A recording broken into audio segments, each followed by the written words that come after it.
So good afternoon, everyone. A very, very warm welcome to the webinar on payments modernization in the Middle East and getting up for the next generation payments. We have an esteemed panel of experts with us today. And between four of us, it's almost 100 plus years of banking and payments experience. So very, very warm welcome to everyone, our fellow panelists. So I'd like to start with introducing my panelists. So we have Mr. Barid Niyogi. Barid has been in the industry for 30 plus years and is skilled in service delivery, enterprise project delivery, consulting, coaching, mentoring, and he's a SVP and head of operations for one of the largest bank in the Middle East, Emirates NBD at UAE. Warm welcome, Barid. Thank you. Thank you. We have Mr. Julian Ashal with us. Julian again comes with 3 decades plus experience across markets. And of course, he started his career with Lloyds, then moved on to Bank ABC after 2 decades and has been with almost a decade with Bank ABC, setting up their global operations and centralizing into a hub model. So he runs a little over 12 countries in operations, and his experience includes across banking and bringing to life the operational excellence, which has been a core mantra for him.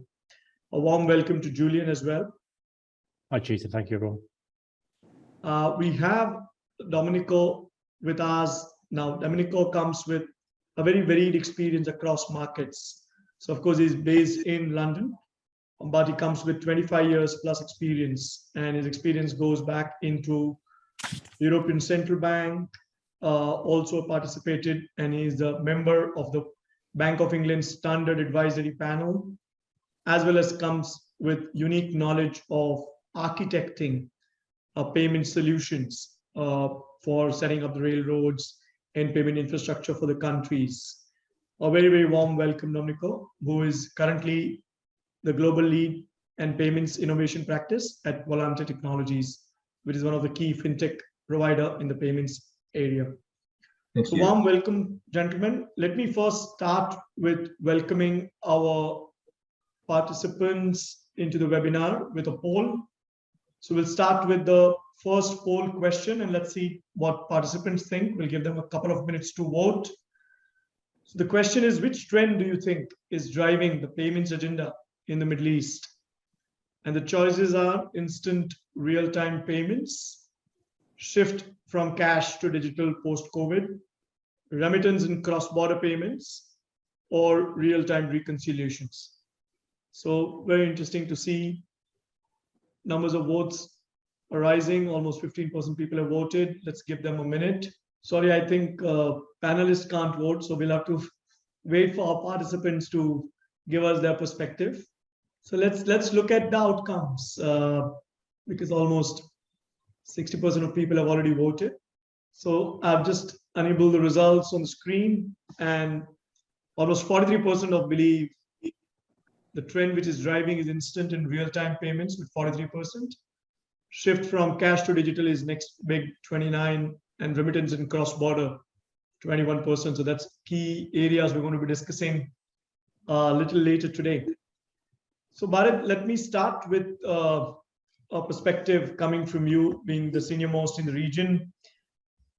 Many countries in the Middle East are transitioning post-COVID era from cashless society perspective.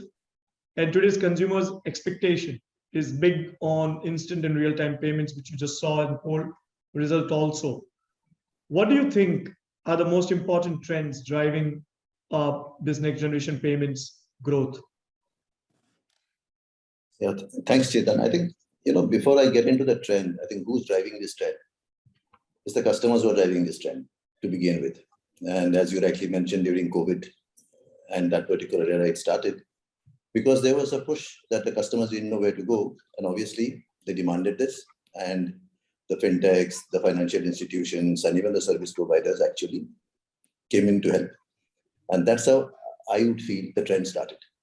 And the demand started growing from the customer side. And obviously, these financial institutions and FinTechs found that, yes, there is something here. So let's look at it. And that's how the entire trend started. One is, yes, like once upon a time, all of us used to have your wallet full of cash. From there, we got a small wallet, maybe with a few cards. And maybe in the next generation, we'll end up having only a mobile, nothing else. And that's what takes care of your payments, totally. Not only payments, maybe other services also in the future. So cashless society is one of the major trends, which is moving you towards this particular next generation. That's one. In addition to that, there are also the digital currencies which are coming in, security aspect which is coming in. And lastly, but not the least, it is the instant payment. How quickly can you move money from here to there? Together with this, there is another trend which is coming in. The customers are getting options now, which they did not have. So the option is today, okay, do I go use the Swift rate? Do I go to the Visa or the Citibank channels that you are getting? Do I go to Neom? Do I go to what? So there are so many channels which are available. Now, how is the market or how is that particular customer? I'm spoiling the customer, in fact. So once I've spoiled that particular customer, now the regulators have come in and they're trying to regulate you. Like say, if you look at the CPA perspective, etc., the consumer protection, etc., which is coming in, they're asking you to upfront tell the customer, okay, if you send money from X to Y, this is the cost, and this is some sort of a SLA or a TAT that you take. Now that demand, to fulfill that demand, now all these financial institutions and the so-called service providers are having to change. And this is a constant. While the service providers will try to provide something extra, the regulators will come in and try to control it. So this trend will continue, and I don't see any stoppage in that. It will continue to happen, and of course, the customers will demand more and more. It has to be a real-time payment, and that's how it will progress. Just to touch upon let's call it the crypto, not necessarily crypto, digital currency. Now the digital payments will find a way out now, because that will also be one of the rails which I'm definite will come in with the retail, with the cash payments, of course, provided it is fiat-backed. Pure crypto, pure digital currency may not come in, but it has to be fiat-backed. The moment it comes in, it will work. So in short, what is it that is moving this particular trend? It is actually the customer, and the customer driving each and every financial institution, each and every service provider. So this is becoming a game now. Now who comes first? The quicker you get in there, you leave that particular benefit for some time till the others catch up with you. So you've got to be ahead of the other person in this particular game. Retail business has already lost a lot of business to this FinTechs and to this thing. So retail is now open market. So you cannot say that retail payments are purely a banking product anymore. It's not. It's an open-ended product which any service provider, anybody can, make available for the customers. I think that is what your next-gen payments are all about. That is what, the drive would be. So everybody will be looking to make payments simpler, quicker, and cheaper. Pricing also will play a way. Very, very interesting, Bharat. So that summarizes very well where we're seeing the growth from the Middle East and what's the real-time payments appeal. And it's customer, no surprise, at the center, who's driving this change. Julian, again, welcoming you on to this debate of customer, and you've seen retail customers, corporate customers. At Bank ABC, where you had the operations, has been a financial institution bank with significant focus on corporate customers. So if you look at the B2B payments, which traditionally has been a big challenge, even for people like MasterCard, where they're trying to drive the growth of B2B payments on cards rail or banking rail, and what can banks do to help business do their payments well? So very interesting to hear your thoughts on B2B payments. Yeah, thank you, Chetan. Picking up on what Barry said, I think the key thing here is that it's actually all of this is being driven by demand from clients and customers. And in the B2B space, I think what we're seeing is that we've got owners and CFOs and treasurers who are recognizing the benefits of digital payments for them in a number of ways. So firstly, instant payments means that the traditional day or 2 days float that banks would benefit from, the treasurers can now see that they can delay the issuance of their payments till the actual value date itself, rather than sending that instruction to their bankers a couple of days in advance. and the bank benefiting from that float. So there's clearly a financial benefit for the treasurers and the owners of those companies to migrate to digital payments that allow them to act instantaneously on the same day. And I think secondly, operationally, which is obviously something close to my heart, from a customer perspective, moving to sort of ERP integration with your bank or host-to-host payment solutions removes friction for the corporate customer, particularly on the accounts payable side, where, you know, historically they'll have had an army of people processing these payments. And as we move forward in the digital era, they'll be able to remove those people and use technology to do this processing for them and talk directly to their banks, which means, of course, they have a lower cost of processing as well. So, you know, I think that the companies themselves are seeing that the processing of payments shouldn't be a chore as we move forward. It should almost be automatic for them. If their systems and the bank systems are talking to each other, they can actually streamline that very, very efficiently. And I think what we're also seeing in Bahrain, particularly, we've seen a lot of deployment of real-time digital payment solutions with the government here over the last few years. And we've seen significant uptake in the B2B space with that, which means that, you know, in the country, we're seeing significant increase in digital payments and customer demand for digital solutions. And some of you will be aware of Benefit, which we have here in the country, which is really driving a lot of what we're doing at a country level in terms of digital adoption.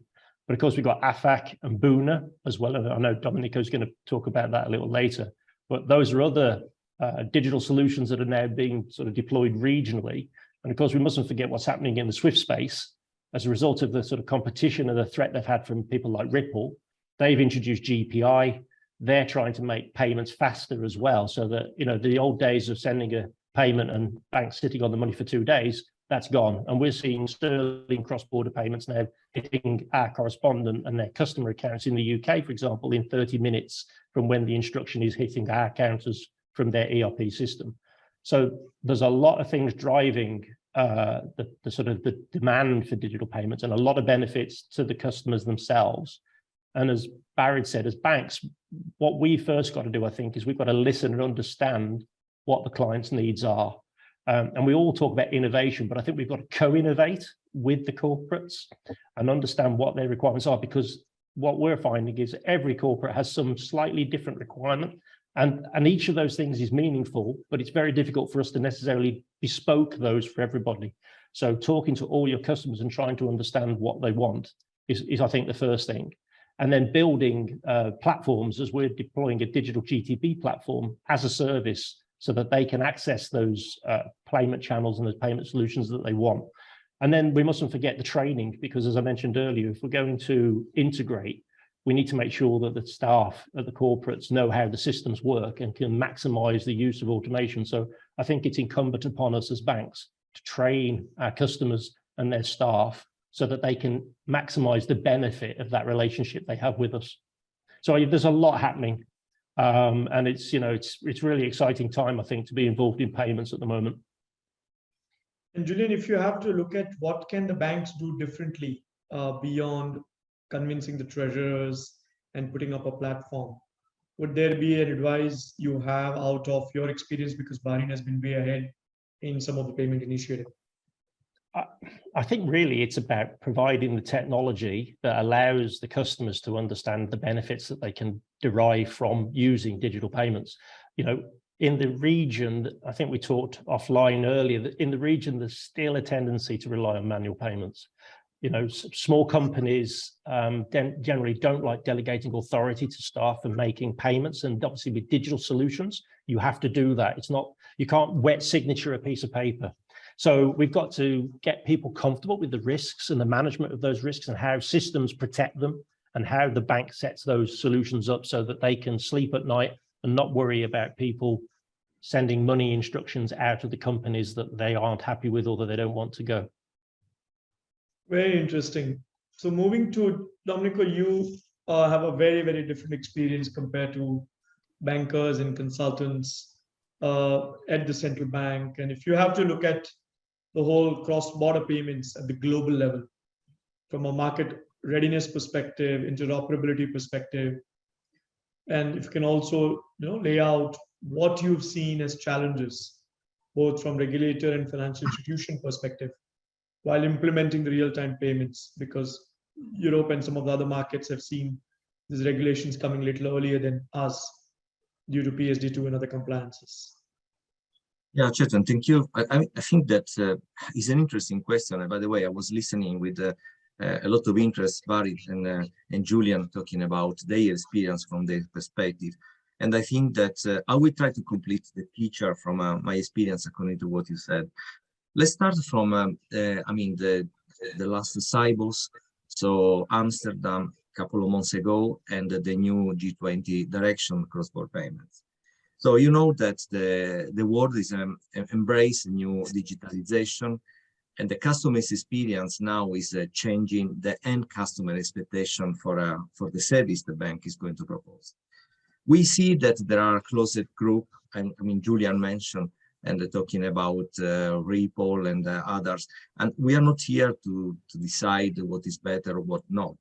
But for sure, I mean, thinking about a couple of examples that Julia mentioned, Swift GPI, Swift Go. So why we are thinking, why the G20 is asking central banks, different government, to start a journey when there is literally one standard, literally one, let's say, regulation, even though we know that it's difficult considering the different jurisdiction. But in the end, where we are coming from? We are coming from, and it is what we heard the last cycles, but we knew before. And I'm coming also from so my past has been in a commercial bank, so I do international payments. So I know the cross-border payments.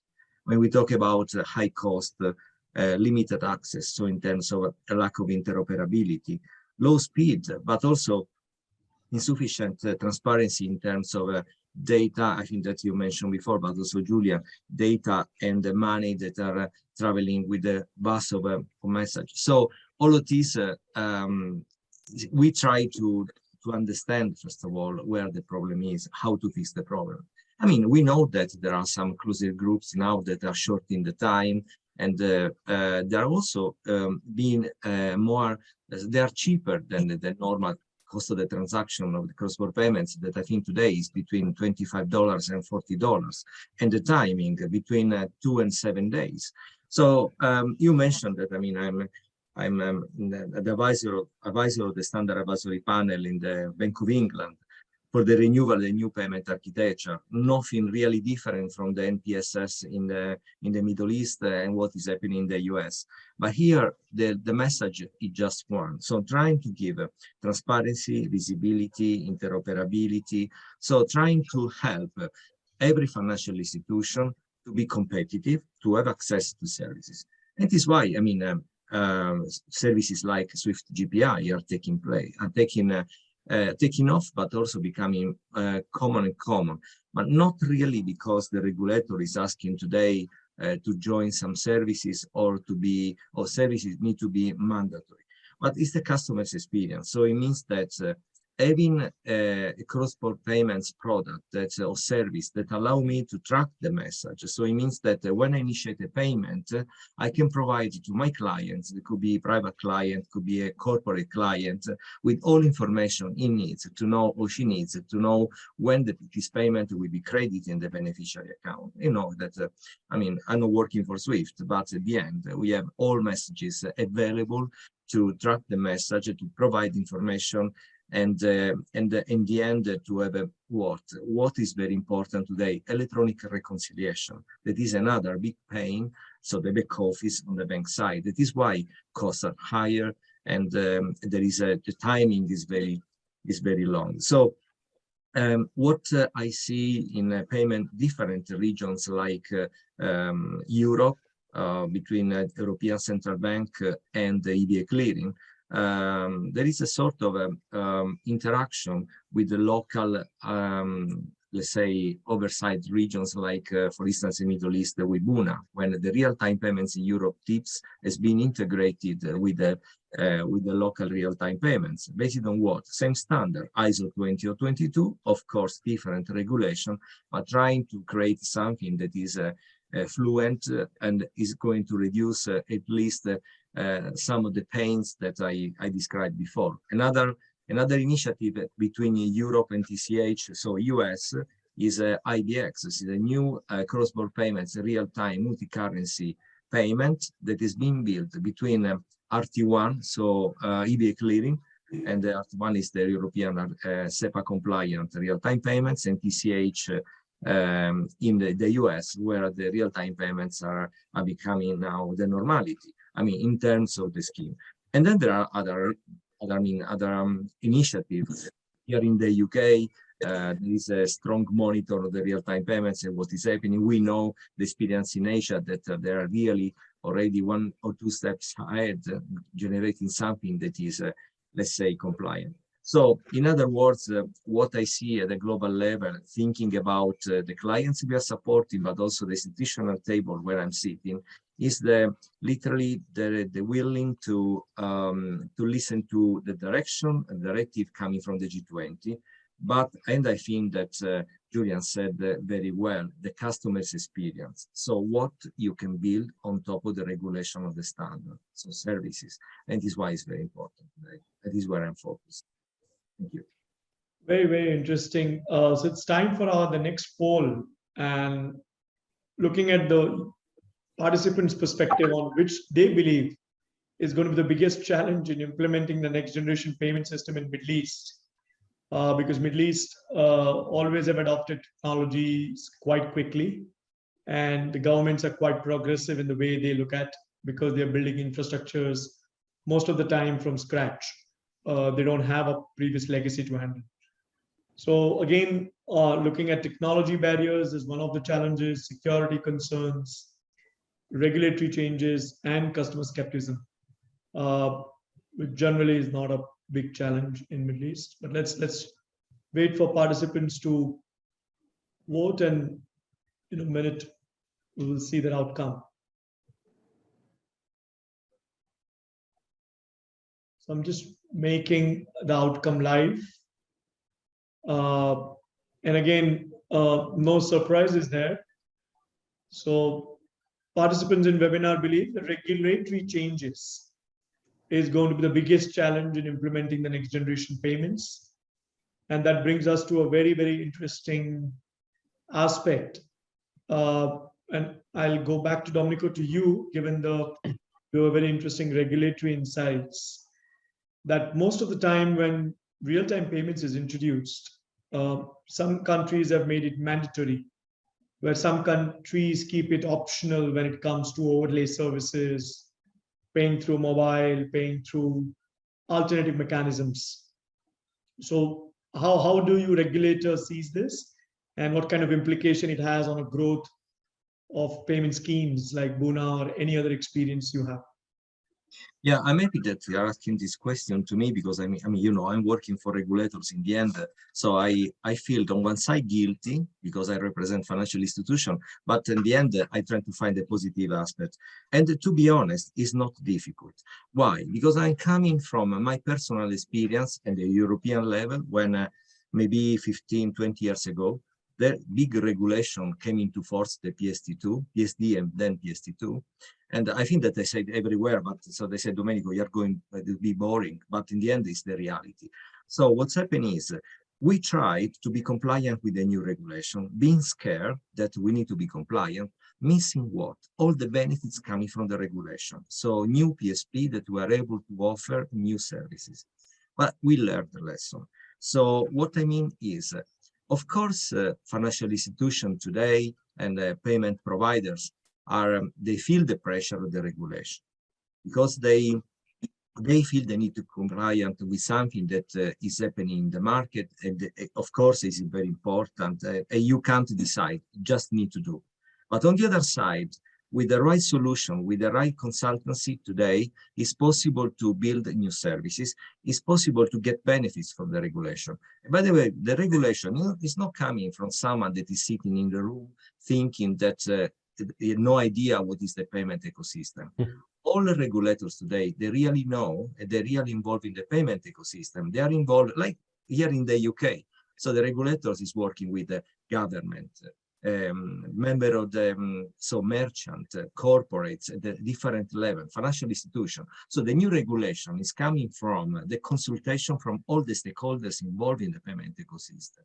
So the new regulation is going to, let's say, facilitate new services. So I'm saying is, okay, of course, I'm worried because I needed to tell my board directors, if I'm a payment expert in my bank, that I need a budget to implement my solution to be compliant. But what I suggest is, let's build a business case together with the regulation, the new regulation. So building services, understanding the client, and then I think that we will talk more about that. Understanding what is the opportunity coming from the regulation. So it's an opportunity and a positive aspect, not something that we feel that is overwhelming and that just something that we need to adopt. Very, very interesting perspective. Thanks for that. So moving, Bharat, to you, while a lot of investment is going to go over the next 12 to 18 months in payments technology and modernizing for the real-time payments, one of the key service which is emerging is banking or a payment as a service in the region. And this is coming from FinTechs, coming from technology providers like Volante, and multiple institutions who is approaching financial institution in saying, instead of you building, why don't you ride on to infrastructure which is built onto ISO standards, already live in some markets, have certain amount of scalability. So how do you see the adoption of these both by financial institution as well as market? I think that's an interesting question, Chetan, because banking as a service or other payments as a service, which will come much earlier than banking as a service, is already in progress, and a lot of banks are already thinking about it now, but it needs a lot of investment. So though the new banks, I would say from a payments perspective, have a head start over the traditional banks, because traditional banks will have to do away with their legacy systems and come up with something like a payments hub, which we did. Like, if you have that, as you rightly said, that is, we have a hub, which is the latest technology and adopted ISO standards, etc. So it's very easy to plug and play with any new applications which are coming in, any new schemes which are coming in, any new rails which are coming in. So that's the advantage financial institutions can have if they actually have something like a payments hub. But in addition to that, you need to have a digital process around it, because just having that hub is not enough for you. You got to have a backend process ready with you, which is digitized and as automated as possible, so that when I plug in, the entire process is seamless. That is where most of the challenges will be felt. Now, banking also, you need to be aware of the cloud native or getting into cloud, because most of these people who are coming in will be on cloud. So from a security perspective, you got to be very careful. So the banks, especially the traditional banks, will have lots of security issues, concerns coming in, which we'll have to address. That's number one. Also, the compliance related issues. How do we handle the compliance when it is coming in from these people? So that's another regulatory and a compliance related issue that we need to solve. These are the challenges which will be there in the process. Yes, like I think, say, give it another 2 years, 3 years. I think, if I remember, Gartner had said something like that. So within the next 2 years, you will have banking as a service available in the market from most of the, big banks. If that comes in, yes, that's the way to go, because that's the only way the financial institutions can secure their revenue line. Because otherwise, we are going to lose that revenue line totally, and it is going to go away. Especially the banks, you'll have to be careful about. The new banks who are coming in, the digital banks, they're already there. That shouldn't be a problem for them. So to be ready for that particular competition, we got to be there. So that's one way of looking at banking as a service. And not only that, it's also from a customer insight. So now see the white label apps, etc., which are coming up. Even if we take the example of NPSS, which is coming in here, they're giving you two options. They're giving the banks an option to come in with their own mobile apps, or they're saying, come in with we have a white label app take. So it all depends on how do you lure your customer. If the customer comes into your app on day one, maybe he or she sticks to it. But if once they get into the white label app, it will be difficult to bring them back to your bank app, because that will be simple. That will be a payment app. Or it becomes a bigger competition the moment you do that. So a lot of these challenges and a lot of these things strategically, all the financial institutions and the banks will have to start thinking about when they get into this. Yes, banking as a service sounds very lucrative, and of course it will come, but the person or the bank or the institute who implements best will reap the benefits of that. So quite interesting, Bharat, perspective around banking as a service and payment as a service. In fact, we did a very interesting study for one of the provider called YAP and a bank called Rack Bank. And the whole objective was, will it make sense to offer a fintech service to an established bank with a good payment infrastructure already? And in a nutshell, what we came up with an outcome was there was a deep interest across industry into banking as a service, because it could be consumed for $500,000. And if bank had to really build something like that, it would cost them multi-million dollars to build an equivalent infrastructure. So it's a very, very simple business case. Moving, Domenico, to you, and you've been seeing this technology that helps banks streamlining the customer journeys and providing them with seamless, frictionless payments. How should financial institution modernize? Because it's always a question, should we invest now or should we allow technology to get matured? And then we enter when technology is matured, so there is a failure risk which is reduced. So how do you see this decision, both from supplier perspective and from financial institutions perspective? Yeah, it's a great question. By the way, I really loved listening to Barid, and I think that what he's saying is exactly what is happening. So in Volante, we have our motto. So we say no rip and replace, but for what Chetan, you just said, why a bank needed to replace all the legacy system, invest in important amount of money and not being sure about the business case, when we believe that the code word here is innovation. So making some steps and to innovate the 30, 40-year-old legacy system that typically we found in every financial institution, adopting a different kind of technology, that is what Barid said, could be PaaS, could be BaaS, so payment as a service, could be bank as a service. So in Volante, we partner with important stakeholders that provide the solution like AML, session screening, pricing, accounting. Why? Because we don't think that we can offer everything, but it's important to have a sort of plug and play. So something that is standard is in a catalog based on API. You can just plug and then pick and choose. And you have available in the BaaS or in the PaaS what you need. We consider ourselves like a partner. So we work with partners and we are partners with our client. So it means the client sees us like someone that is building the business with them.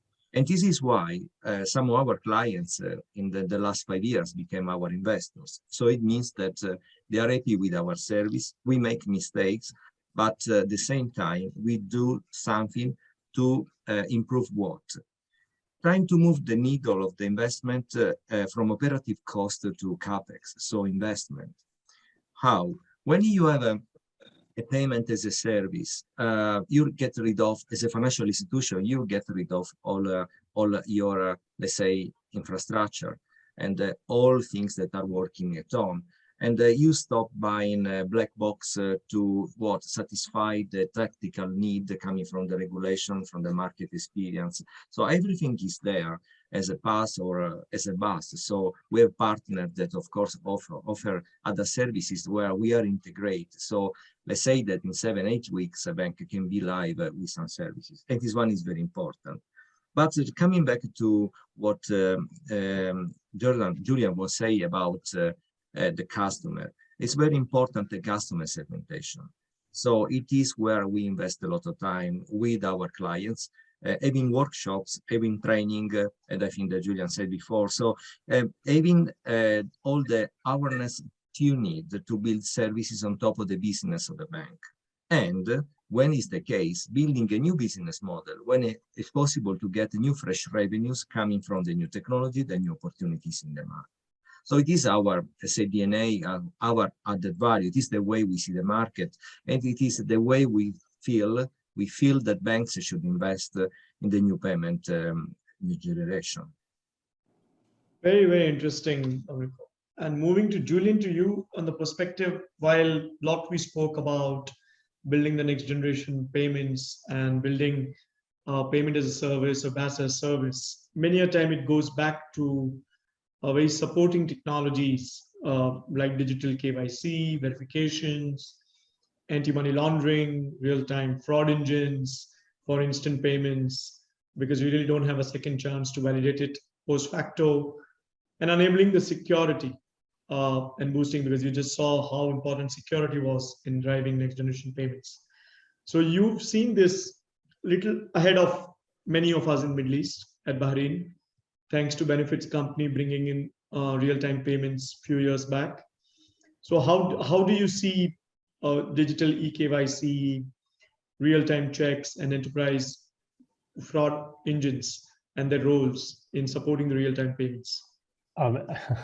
I think they're probably as important as the payment system itself. I mean, they're very, very critical. And, you know, digital payments create new fraud vectors that actors are seeking to exploit. And going back to my expression earlier about the customer who likes physical paper and likes a signature on it, the reason they like that is because they trust it.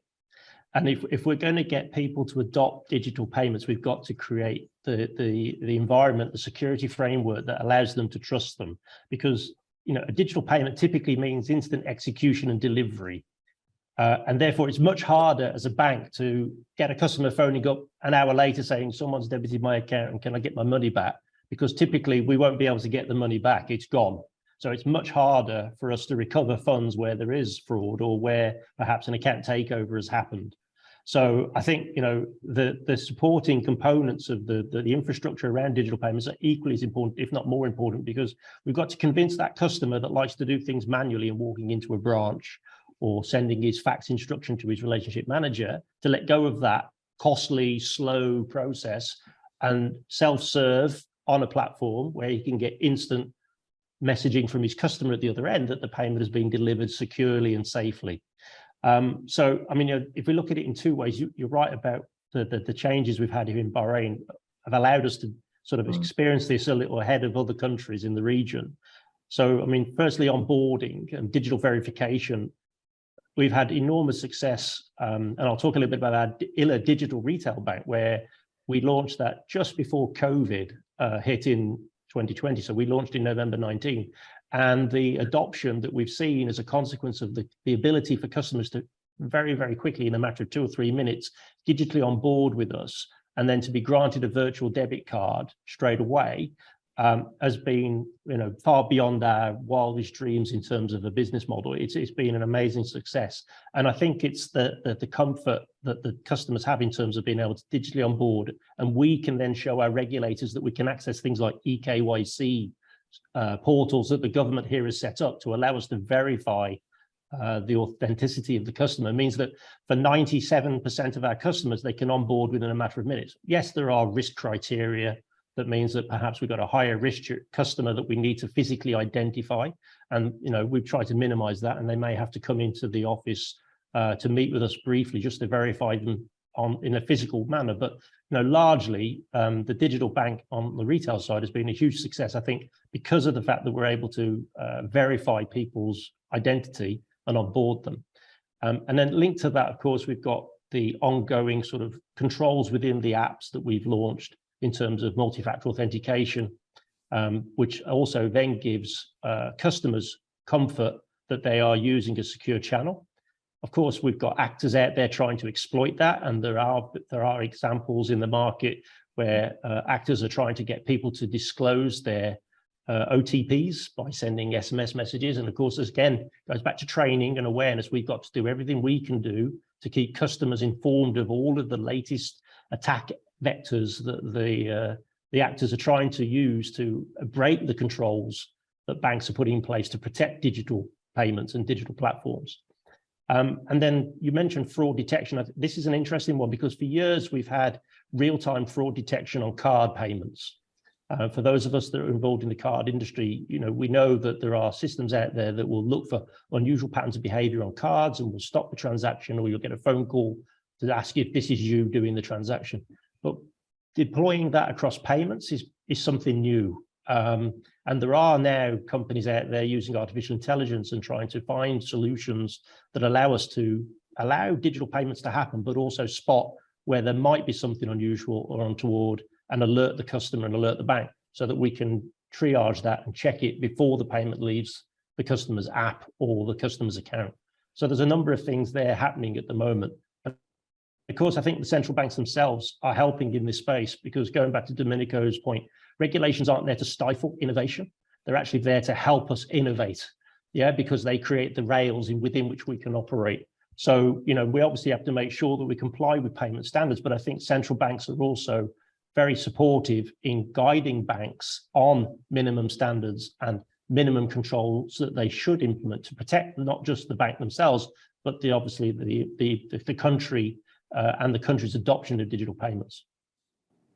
Very interesting, Julian, in what surround systems can help from fraud protection to eKYC to bringing operating efficiency. So moving further, Domenico, to you, is there a room here for further specialization in the Middle East with respect to cross-border payments in your experience, given what you've seen abroad?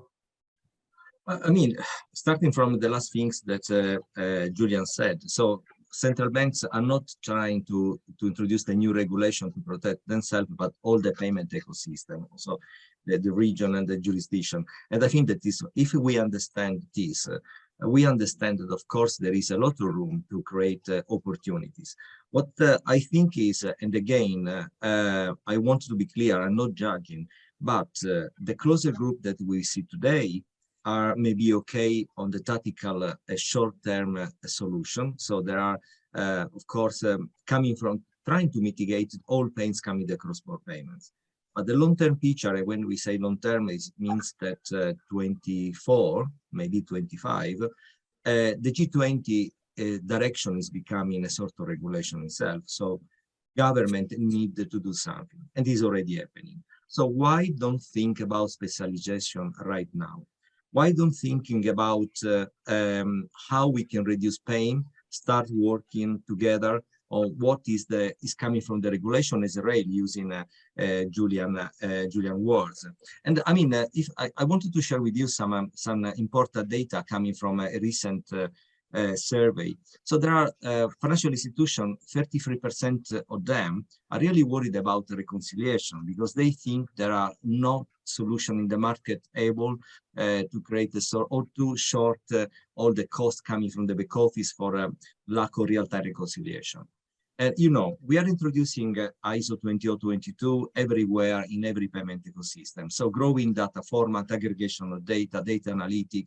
So 85% of the financial institutions that have been interviewed are worried because they say, we don't feel safe. We don't feel that the solution today in the market can support, can help today.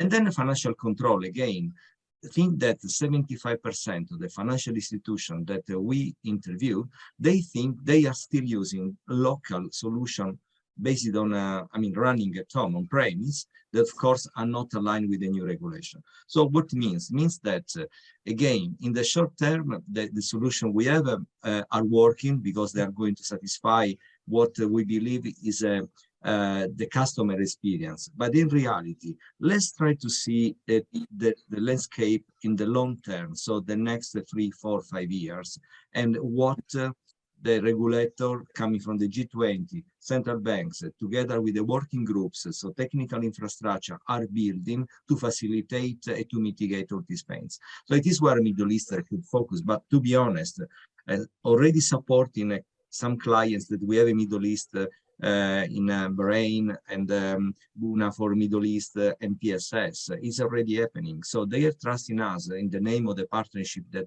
I said before, we represent, we wanted to establish with our financial institution, say, hold on, maybe it's a small investment now, but you see the long-term picture. Let's specialize in what the directive at the global level is happening. In the end, the cross-border payment is not a local rail. It's something that is going to change this world based on what? Not really the payment, but the data, information, because there is no payment without information. So it is where we can improve and where we can specialize. Very interesting on how to specialize on this.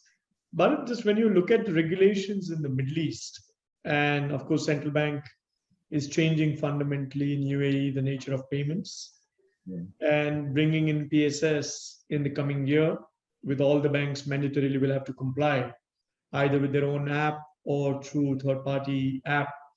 as well as FTS 4.0 is being planned. It's still in a design and a consultative discussion stage. How do you see the market changing in UAE? Because UAE has always been a forerunner in many areas to bring innovative products. So how do you see markets changing in UAE with the help of this new infrastructure and the new regulation?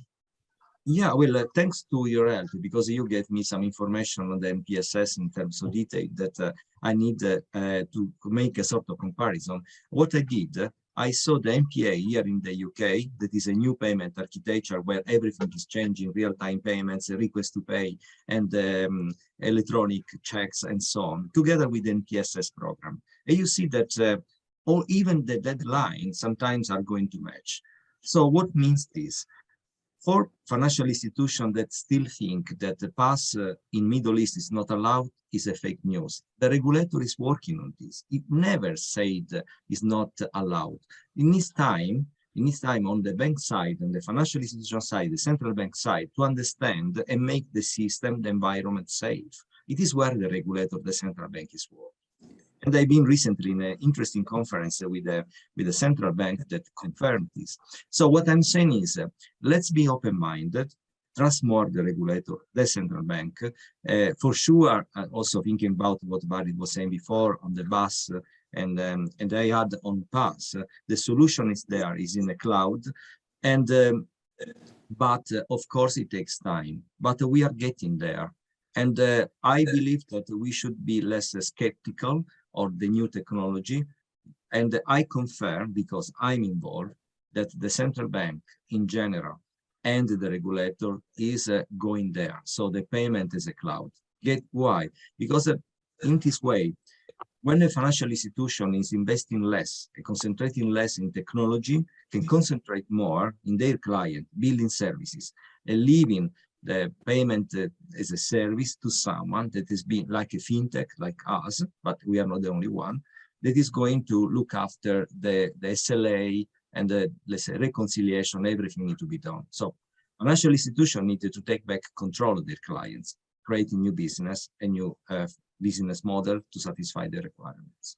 Interesting. But when you look at the banker's perspective on this whole NPSS and FTS change happening to the market, how do you see this will shape the UAE market with the new regulations being implemented next year?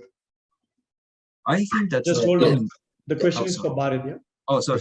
Yeah, but no worries, Domenico. But yeah, what you said is right. Like, I think Domenico touched on something very important. Like, if you remember, Chetan, in UAE, from our bank, we floated a digital arm quite a few years back. Now, that digital banking for retail customers that we had floated, there wasn't any regulation supporting it at that point in time. But we went ahead and the regulators were very supportive. They allowed us to float that particular arm without any regulations being there for a digital. In fact, even the customer onboarding on a digital through a digital channel was not available that time. So from that perspective, yes, regulators are supportive, provided they find value add, they find that yes, something is interesting. Now, in the UAE, since then, a lot of changes are happening and regulators are there to support you.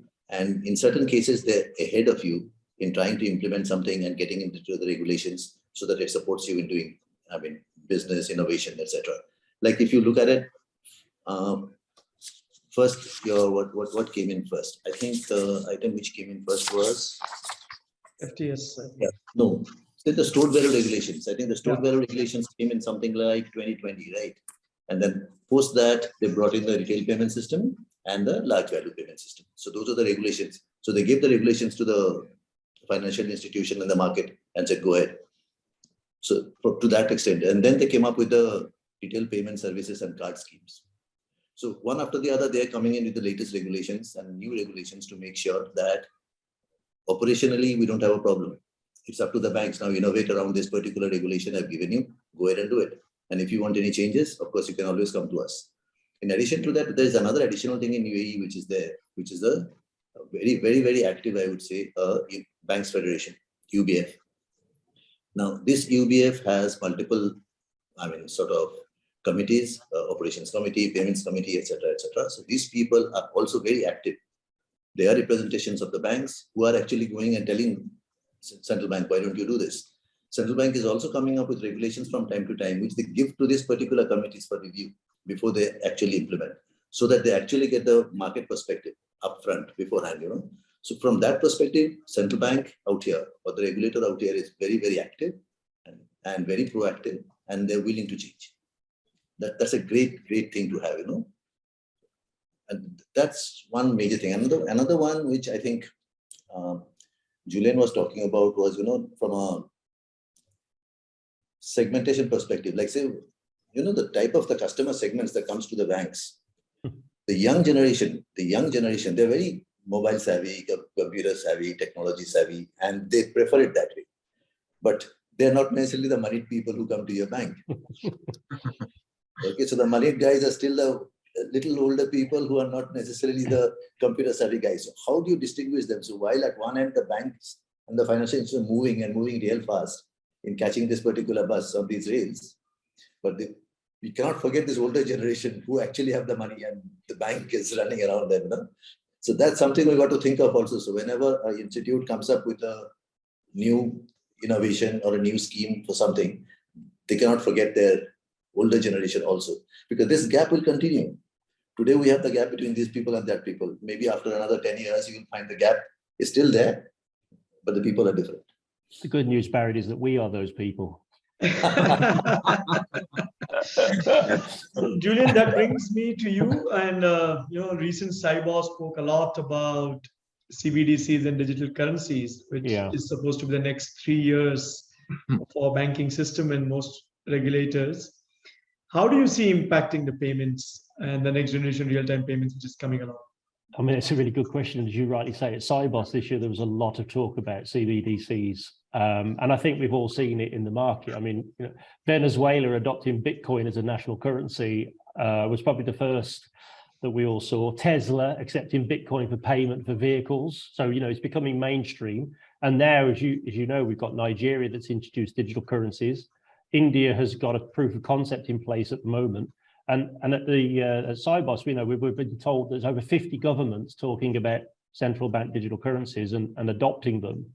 And I think, there's a number of reasons, and we talked offline about it. So first of all, if everybody's using digital payments, then physical cash ceases to exist, and the black market, the tax-free economy, vanishes. So there's a lot of logic from a central bank perspective if they can move to digital payments. But for consumers and end customers, the benefit of digital currencies are that you lose the cutoff times that we are used to having for settlements. And right now we've got faster payments, but very low thresholds in most markets. So, real-time payments, digital currencies will allow us to have 24/7 almost value windows and remove cutoff times. And in fact, we've done a proof of concept with JP Morgan, who've launched their own stablecoin, Partior, and we've been working with them to demonstrate how that can actually facilitate 24/7, well, 23/7, because there's still 1 hour that they haven't been able to solve for in their technology stack in terms of the fact they do have to do routine overnight updates and so on. But for 23 hours a day, 7 days a week, they're able to settle cross-border transactions for the customers of the bank. And we've used that in a POC with them, and it's proven quite useful and quite valuable, because it does mean that traditionally record keeping and also processing of payments through cut-off time and communicating that to customers just vanish. So I think we're going to see in the next few years more countries go to POC and go to adoption of digital currencies. Whether that will be a replacement for physical cash, I don't know. If you look in the press lately, Italy, we were talking about it offline, Italy have now mandated that payments under 60 euros must be in cash. And this is an issue that for Visa and MasterCard to look at, because obviously their interchange fees are putting small business out of business. So the government has taken a very interesting step to basically say, from now on, payments under 60 euros must be in cash, or can be in cash and cannot be rejected. You've got to have cash available. So whilst we're all talking about digital currencies, there are still some blockages that are out there in terms of infrastructure that need to be addressed. And markets like the UAE, Bahrain, that have got their own local solutions now with benefit. The European Union doesn't have that yet. And I know Domenico talked about the need for standards and the need for implementation of those types of things, but the dominant players, MasterCard and Visa, are going to find their position challenged as central banks deploy digital currencies as we move forward.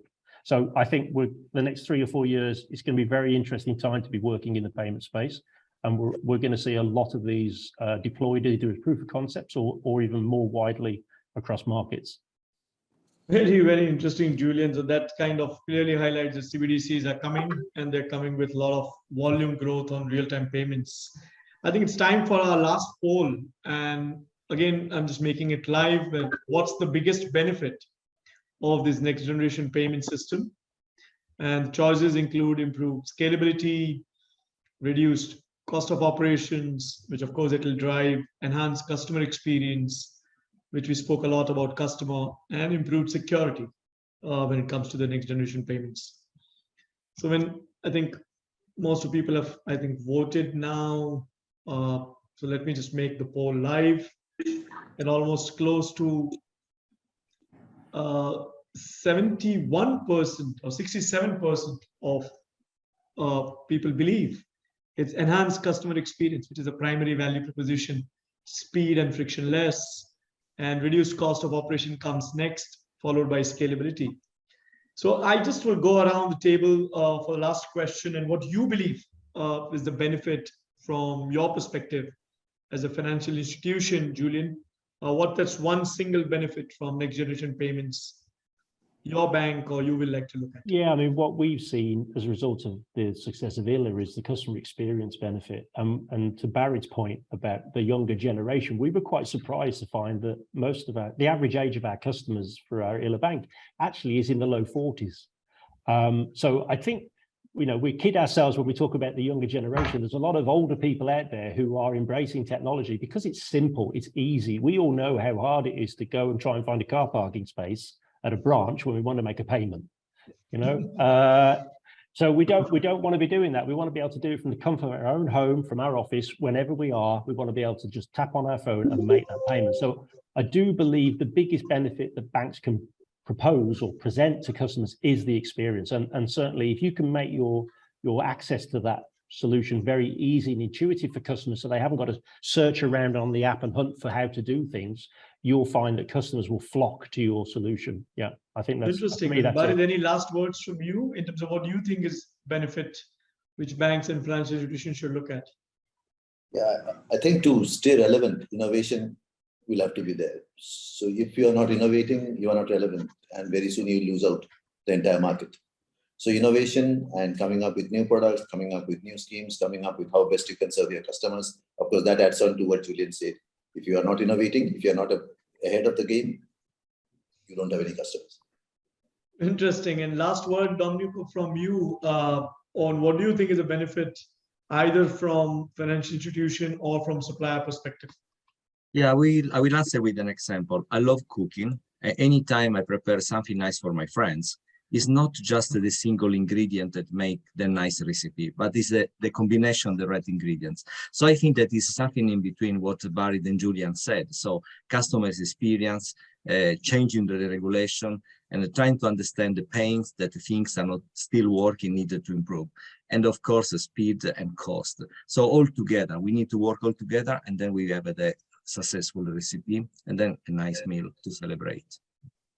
Interesting. I look forward to coming to your house for a meal. Yeah, so just some last questions for a minute. We have a question from Mr. Sachin on how are the banks and their systems and upgrade cycles competing with fast-growing fintech providers in the space? And will you really see a wallet share going more with fintechs, or is it going to be the banks? So, Bharat, any comments on these? Competition is the way of life. So you cannot say. It all depends on how well you have managed yourself, that is as a bank or a financial institution for the future. If you are ready for the future, if you have sort of converted yourself to a fintech and not necessarily a bank, because banks will have to convert themselves to fintech. Their systems will have to be transformed. Okay, so to make sure that they're quick to adapt to changes. So that's the only way. Because yes, from a retail perspective, banks will lose a lot of ground to the fintechs. But one thing the bankers and the banks should keep in mind is that the customer account still lies with you. That is something which does not go away, even if the service providers come in and start providing anything to you. So if you have managed and strategically placed yourself in such a way that you have evolved, you have come up with changes at the right time, you have come up with the products at the right time, you should not be worried. Interestingly, Domenico, the next question is for you, and it's from Mr. Yan on why use GPI to track payments over SWIFT when some of the fintechs can actually settle it across cross-border instantly, no longer need to track any payments. So what will be the payment tracking in eyes of the instant payments era? Yeah, very easy answer. So we are talking about closer groups that are created in the short terms are giving the solution. GPI is in line with the G20. And again, I said before, I'm not working for SWIFT, but governments are working on the new global standard. So it means that adopting something that everyone can recognize and can easily deal with. So it is why SWIFT, by the way, is a consortium of banks, is working to this direction. So a fintech in the short term can give the solution. But if we think about the long-term interoperability at a global level, is not the single fintech that is going to solve. I think I'd echo that as well, because obviously with 11,000 banks on SWIFT, they have huge access to every market. And whilst fintechs are definitely disrupting and forcing SWIFT to adapt, I think that's what we're all seeing. But they have such an economy of scale with access to all the markets that fintechs can serve certain corridors or certain markets, but they haven't got the reach yet that SWIFT have got. That's right. So that's the interesting part, Julian. You're right. So the corridors which are most beneficial to the banks, say, for example, 80% of our customers would be to the Asian region, right? So we have our direct remittance, we have all these fintechs coming in and giving us solutions for that area. But there are those 10% where the transactions are maybe only X percentage of your total volumes. So for that, we'll have to depend on SWIFT as of today.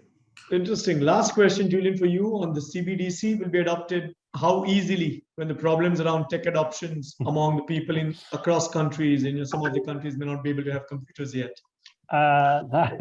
Don't know the answer to that one, I'm afraid. I think what we can say though is that increasingly, if you look at even in Africa, we've got M-Pesa, for example, in Kenya, and that's available on very, very simple mobile devices. So I think what we're seeing is huge increases in digital adoption, but I appreciate we've also got to be careful that we don't exclude sectors or parts of society through the solution of a digital currency, because it's got to be available to everybody in just the same way that physical cash is available to everybody. But the answer to that is quite difficult. I don't know the answer. I suspect governments may have to subsidize devices or, provide incentives for people to adapt. I remember when digital television came along and we were all given money by the government in the UK to go out and buy digital set-top boxes to allow us to adopt digital television. So I'm sure the governments will come up with solutions that will allow everybody to have access, because you're right, we can't afford to have sectors of society excluded from the use of digital currencies. Interesting, and big thank you to all the panelists. And Julian, people love the 23/7 term, which you coined today evening. And amazing, thanks for a very, very interesting insight from financial institutions and regulators and all this perspective. Hope the session was very useful to all of you. And we had a little over 60 participants. We'll just send out a thank you message to all of them to listening to us. Much appreciate everybody. And thanks for your time. And I'll close the session now. Thank you so much.